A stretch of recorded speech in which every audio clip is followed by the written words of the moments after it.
Sir, आज दिशा की meeting ली गई है, क्या निर्णय, क्या डायरेक्शन दी है?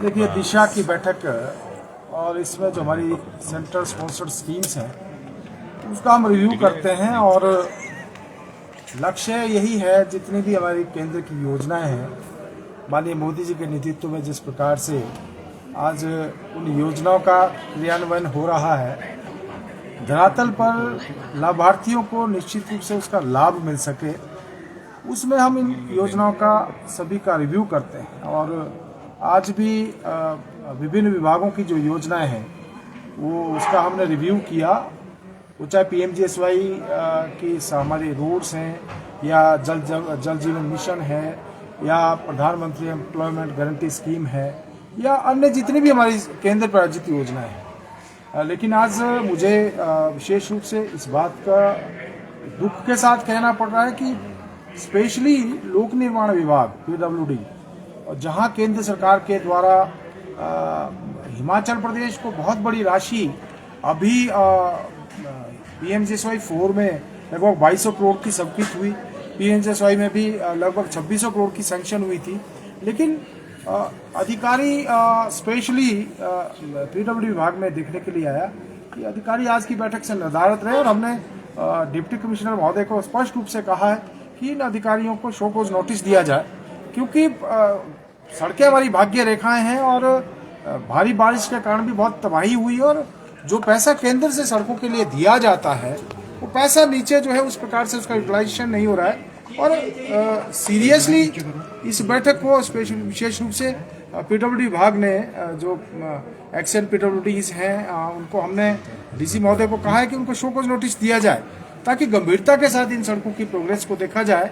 हम देख रहे हैं कि 2016-17 में PMGSY 1 और PMGSY 2 के बहुत सारे ऐसे प्रोजेक्ट्स हैं जो कंप्लीट नहीं हुए हैं, तो कहीं ना कहीं लेट लतीफ़ी जो है चिंता का विषय है और लोगों को उसका लाभ नहीं मिल रहा है। और केंद्र के द्वारा जब भारी भरकम राशि इसके लिए स्वीकृत हुई है तो जवाबदेही बनती है इन अधिकारियों की कि इनको जल्दी से जल्दी पूरा किया जाए। सर, पंचायत चुनाव को लेकर जो है मुख्यमंत्री बार बार कह रहे हैं कि अभी प्रदेश में जो है डिजास्टर एक्ट लगा हुआ है, तो अभी पहली प्राथमिकता जो है लोगों को राहत पहुंचाने की। तो आप कैसे देखते हैं सर? देखिए, बड़ा दुर्भाग्यपूर्ण है कि डिजास्टर एक्ट के बहाने पंचायती राज चुनाव को टालने का प्रयास किया जा रहा है। मैं इनसे ये पूछना चाहता हूँ, क्या बच्चे स्कूल नहीं जा रहे हैं? आजकल हम मैरिजेस का सीजन है, किस प्रकार शादियां हो रही हैं? क्या आपकी ट्रांसपोर्ट की बसेस नहीं चल रही हैं?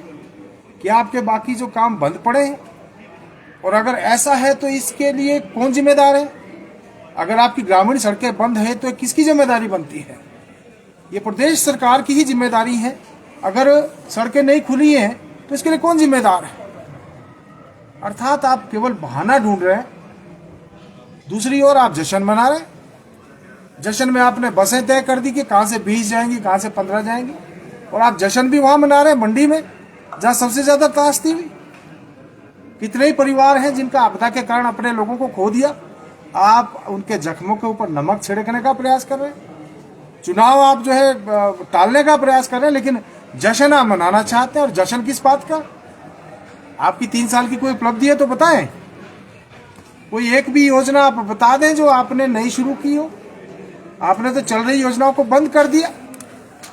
जो केंद्र पैसा दे रहा है उसकी आप वाहवाही लूटना चाहते हैं। आप जो केंद्र सरकार के द्वारा आपदा में जो राशि हिमाचल प्रदेश को माननीय मोदी जी ने दी है, आप उसके चेक बांटना चाहते हैं। शायद इसीलिए आप चुनाव को टालना चाहते हैं या डिले करना चाहते हैं। आप चाहते हैं कि आप जाएं, आपके बड़े बड़े कार्यक्रम के आयोजन हो, आप वहां पर लाभार्थियों को इकट्ठा करें, चेक बांटे, शायद आपको कोई उससे फायदा हो जाए। शायद मुझे ऐसा लगता है कि आप ये ढूंढ रहे हैं, लेकिन प्रदेश की जनता आपको देख चुकी है। 3 साल का आपका जो कार्यकाल है उसको भली भांति जनता ने देख लिया है। आप कब तक टालेंगे? लास्टली आपको ये चुनाव तो करवाने ही पड़ेंगे। लेकिन मैं ये भी कहना चाहता हूँ कि आप तो अपने जो संवैधानिक दायित्व हैं उसका निर्वहन करने में भी सरकार पूर्ण रूप से विफल हुई है, जो कि प्रदेश के लिए चिंता का विषय है। सर, कांग्रेस को नया अध्यक्ष मिल गया है, आपके जिले से अध्यक्ष बनाया गया है, किस तरह से देखते हैं? देखिए, मैं उनको बधाई देना चाहता हूँ और मैं समझता हूँ कांग्रेस पार्टी ने जिला सिरमौर में कांग्रेस पार्टी के अध्यक्ष बने, तो मैं शुभकामनाएं उनको देना चाहूँगा।